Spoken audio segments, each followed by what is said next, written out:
verdade, Deus ele nos salva daquilo que nos tira do nosso propósito. Entendeu? É meio complicado você entender isso, mas é isso aí. Deus salva você daquilo que tira você do teu propósito, não é do teu problema. Você tem um propósito, eu tenho um propósito. Nós temos, né? Estamos aqui, não é fazendo hora extra, não. Nós estamos aqui com um propósito. Tudo aquilo que vai atrapalhar, né? Do plano de Deus na nossa vida, então Deus precisa nos salvar disso. E às vezes, Deus precisa nos jogar aí dentro da barriga de um peixe, tipo Jonas, né? Para poder salvar Jonas. Olha só, quando Deus jogou o Jonas do barco, né, lá do barco, né, mandou o povo jogar o Jonas do barco, mandou a baleia engolir o Jonas, foi para salvar o Jonas de desviar do propósito dele. Lembra? É isso, né? Interessante isso, né? Já parou para pensar nisso? Então, mas vamos ver. Glória a Deus pelas baleias que te engolem. Glória a Deus, a baleia, né? Baleia. Salve a baleia. Vamos lá, gente. 2 Coríntios, capítulo 6. Acompanhe com a gente aí, então. Vamos lá, pastor. Como cooperadores de Deus, insistimos com vocês para não receber em vão a graça de Deus, pois ele diz: eu o ouvi no tempo favorável e o socorri no dia da salvação. Digo que agora é o tempo favorável. Agora é o dia da salvação. Então observe aqui, palavra-chave: tempo favorável, dia da salvação. Amém. E não receberam em vão a graça de Deus. Então observe que ele começa lá no verso 1 falando, né? Olha, que eu insisto com vocês que para não receberem em vão a graça de Deus. O que é receber em vão, pastor? A graça de Deus. A graça de Deus é o favor imerecido. Em vão o que é? Gente, vocês não estão dando valor, né? Desprezando, né? Vocês estão desprezando, né? Então, eu insisto que vocês não desprezem, né? A graça de Deus, isso que Deus fez gratuitamente, maravilhoso, né? Daí ele fala assim, né? Eu o ouvi no tempo favorável e socorri na salvação. Ou seja, há tempo para todas as coisas, tá? Para quê? Né? Para salvação, isso que nós acabamos de falar agora há pouco, né? Lembrando que essa salvação não é a salvação dos meus problemas, a salvação, né, daquilo que está nos tirando do propósito de Deus, tá ok? Observe que Jesus morreu para a salvação do quê? Do nosso problema? Não, para a salvação da nossa alma que estava desviando para o inferno. Em vez de ir para o céu, ele falou: preciso correr lá para salvar eles, para eles virem para o céu, porque eles estão indo para o inferno, entendeu? Então não era para salvar a gente, né, de um problema que a gente teria aqui na Terra. Não, é um problema que a gente ia ter na eternidade. Isso é sério, hein, gente? Isso é bacana. É verdade. Mas vamos lá, continuando, versos 3. Não damos motivo de escândalo a ninguém, em circunstância alguma, para que o nosso ministério não caia em descrédito. Ao contrário, como servos de Deus, recomendamo-nos de todas as formas, em muita perseverança, em sofrimentos, privações e tristezas, em açoites, prisões e tumultos, em trabalhos árduos, noites sem dormir, jejuns, em pureza, conhecimento, paciência e bondade, no Espírito Santo e no amor sincero, na palavra da verdade e no poder de Deus, com as armas da justiça, quer de ataque, quer de defesa, por honra e por desonra, por difamação e por boa fama, tidos por enganadores, sendo verdadeiros, como desconhecidos, apesar de bem conhecidos, como se estivéssemos morrendo, mas eis que vivemos, espancados, mas não mortos, entristecidos, mas sempre alegres, pobres, mas enriquecendo muitos outros, nada tendo, mas possuindo tudo. Só um pouquinho, pastor. Gente, é engraçado. Vamos parar um pouquinho e pensar nesses versículos, né? Então, versos 4, ele começa o seguinte, né? Ao contrário, como servos de Deus, então a palavra é como servos de Deus, está falando com a gente, ok? Recomendamos, eu estou dando uma recomendação, Paulo fala, né? De todas, só em muita perseverança em sofrimento. Ele começa a recomendar o seguinte: olha, em perseverança, em sofrimento, em privação, em tristeza, em açoite, em prisão, em papapá. Ele começa a relatar tudo o que ele viveu, tá? Ele fala em paciência, em bondade, no espírito, o amor sincero, recomendações, a palavra da verdade, coisas que fazem parte da vida de servos de Deus, né? Daí ele faz lá no final, a partir do 9, né, ele faz algumas comparações. Como ali no 8, né? Honra e desonra. Honra e desonra. Difamação por boa fama. Observe, né? Tido por enganadores sendo verdadeiros. Isso, né? Como desconhecidos, apesar de bem conhecidos. Bem conhecidos. Tipo, isso faz como parte... Como se estivéssemos morrendo, mas eis que vivemos. Exato. Espancados, mas não mortos. Essa é boa, né? E ele está falando isso aqui, tudo faz parte da vida de um servo de Deus. Então assim, não estranhe, né? Ele fala assim, ó, pobres, mas enriquecendo a muitos. Isso aqui é legal. Porque às vezes você fala assim, puxa, né? Tô abençoando tanta gente. Eu tô enriquecendo tanta gente, tô abençoando tanta gente. E tô aqui passando meu aperto, né? Faz parte, gente. Nós estamos aqui para ser luz e sal, né? Ele fala assim, nada tendo, mas possuindo tudo. É porque ele entendia o que era o tudo, né, gente? Exatamente. E a ideia de que isso tudo nunca vai lhe faltar nada. E nunca falta mesmo. Pro propósito nunca falta, gente. Vai faltar para aquilo que está fora do propósito de Deus. Mas pro propósito jamais, né? Deus jamais vai deixar de suprir, né, a obra que é dele, o trabalho que é dele. Vamos lá. Falamos abertamente a vocês, coríntios, e abrimos todo o nosso coração. Não estamos limitando o nosso afeto, mas vocês estão limitando o afeto que tem por nós. Numa justa compensação, falo como a meus filhos. Abram também o coração para nós. Eu entendo isso que Paulo está passando. Né? Você entendeu, né? Porque Entendi. assim, eu vou falar de trás para frente, do 13 para o 11, tá? No 13 ele fala, numa justa compensação, falo com os meus filhos, abram também o coração de vocês. Então, aqui ele está falando, olha, o que eu vou falar agora para vocês, eu falo porque vocês são filhos. Porque se não fosse filho, não falava. Porque só para quem é íntimo, tá? Daí, no 11 e 12, ele está falando o quê? Tá? Vou falar abertamente a vocês, coríntios, né? O quê? Não estamos limitando o nosso afeto. Quer dizer, a gente não está colocando limite do que a gente faz por vocês. Mas vocês estão colocando limites. Em outras palavras, gente, Paulo está dizendo assim, poxa, vocês podiam ajudar um pouquinho. A gente está aqui se sacrificando. A gente está aqui abrindo mão. E aqui você vai ver o que significa isso aqui, porque nos próximos capítulos, Paulo vai reclamar que eles não ajudam, irmãos. Eles não ajudam na oferta, eles não ajudam na contribuição. Paulo tinha que sustentar os pobres de muitos lugares.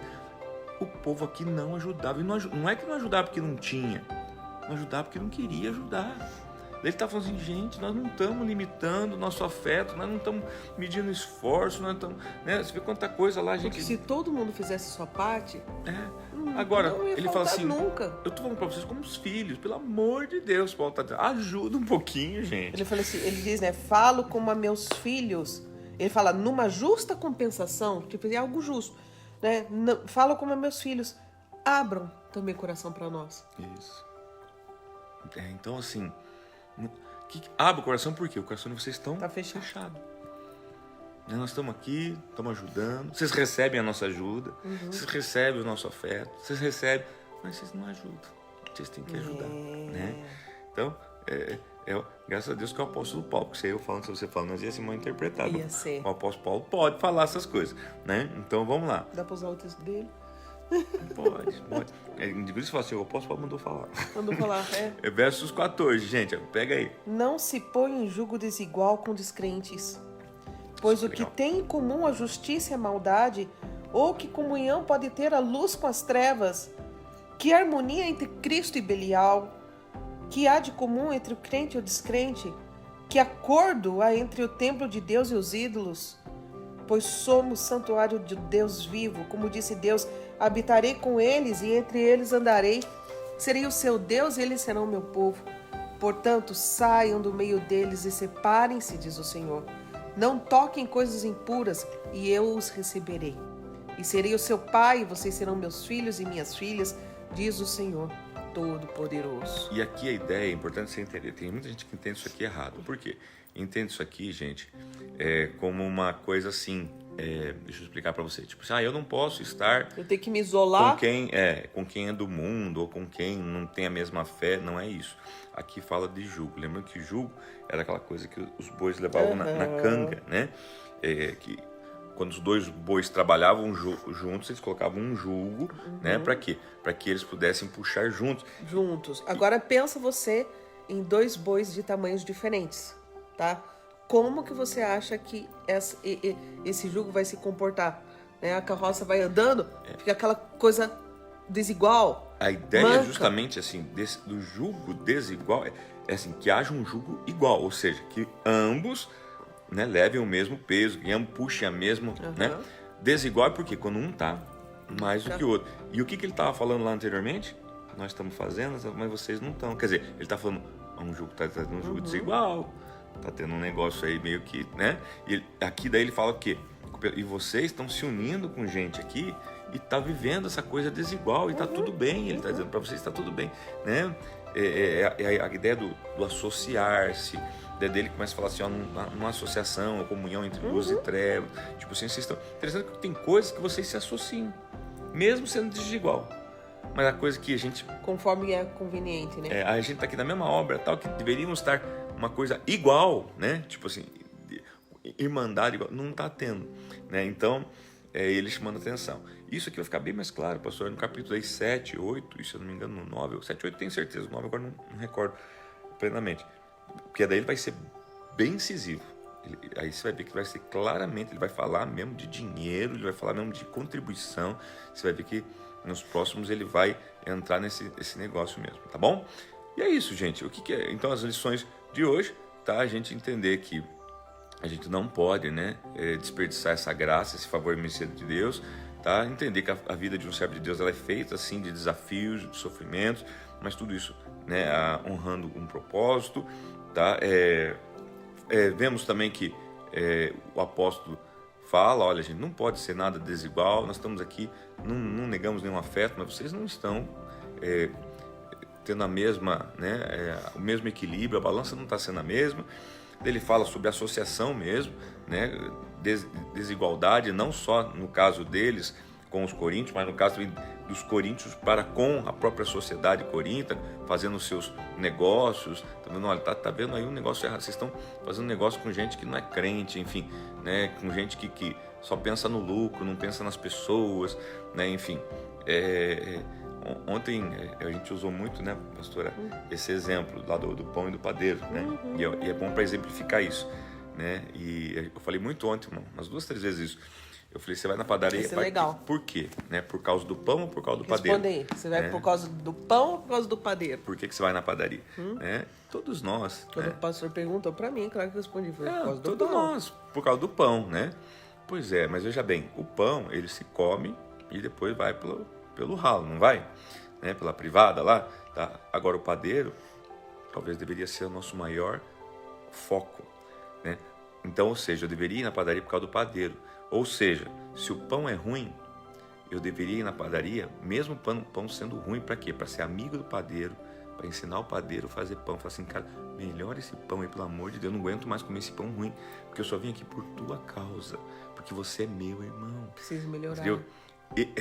Eu vou morar com você eternamente no céu. O pão não. O pão é passageiro, você não. Agora o que a gente faz? Agora a gente tá preocupado com o pão. Não, se você não gostar do pão, ixi. Eu mudo de padaria. Muda de padaria. Porque minha preocupação é o pão e não o padeiro.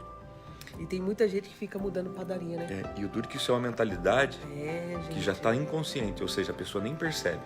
Né? Então a pessoa nem se apercebe. Porque assim, para ela é claro, eu tô indo lá naquela padaria por causa do pão, não por causa do padeiro. Por isso não que por causa tem do dono da pessoas padaria. deixando de congregar, porque aquela coisa assim, não tô mais gostando desse pão, enjoei desse pão. Hoje a padaria então eu vou mudar de padaria. Hoje a padaria que nós vamos, eu já vou por causa do dono da padaria. Porque eu tô fazendo amizade. Ele não sabe, eu tô tentando ganhar ele para Jesus. Né? Para ele saber que ele já me chama de pastor. Ele não é mesmo da minha igreja, mas já me chama de pastor, conversa comigo, nós conversamos outros assuntos. Entendeu? Eu já convidei ele para vir para a igreja, né? Ele já deu um monte de desculpa, não veio, mas eu tô lá por causa dele. Dei sorte que o pão é bom, mas se fosse ruim eu tava lá dizendo, você tá de melhorar esse pão aí, cara, porque eu não vou deixar de vir aqui, porque meu foco é ele, não é o pão, tá? Então, gente, que você possa aprender com essas coisas aí, né, e focar o padeiro e não o pão. Tá bom? Lembra, pão e com a internet hoje ficou muito fácil mudar de pão, né? Meu Deus. Porque eu falei assim, tem gente que não quer mais nem ir na igreja por causa de ficar assistindo, vou ficar assistindo na internet. E daí aquela coisa assim, não gostou do pão, é só mudar de... Já muda. Muda no YouTube, né? Vou assistir outro agora, vou assistir outro. E o que acontece? Isso aqui que é, gente? A gente tá atrás do pão. Só que o pão, se for feito, você sabia que o pão não foi feito para comer. Pode ver a Bíblia. A Bíblia, quando ela demonstra o pão, para que é? É para partir e saciar a necessidade. Pode ver, o pão na mão dos filhos de Deus não era para eles comer, era para eles partir e dar para os outros. Verdade. E o que acontecia quando eles faziam isso? Sobrava para eles. Quando eles partiram os pães, 5 pães, 2 peixes, sobrou 12 cestos de pedaços de pães para eles. Entendeu? Porque o pão, ele não é para comer, ele é para partir. Tá? Agora, o padeiro é para salvar. Né? É nossos irmãos, filho do mesmo pai. que estão indo para o inferno, e nós estamos mais preocupados em comer o pão do que em salvar o padeiro, tá bom? Que Deus abençoe você, sua